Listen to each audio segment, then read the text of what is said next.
এখনো ওয়েট করিস ওর জন্য? হ্যাঁ, করি তো। কেন করিস?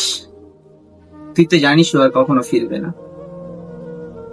না, জানি, কিন্তু এর মধ্যে তো শুধু টাইম আর আমি আছি।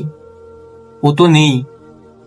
ইভেন ও তো জানেই না যে কেউ ওর জন্য ওয়েট করে আছে। হুম। এর থেকে ভালো আর কি হতে পারে?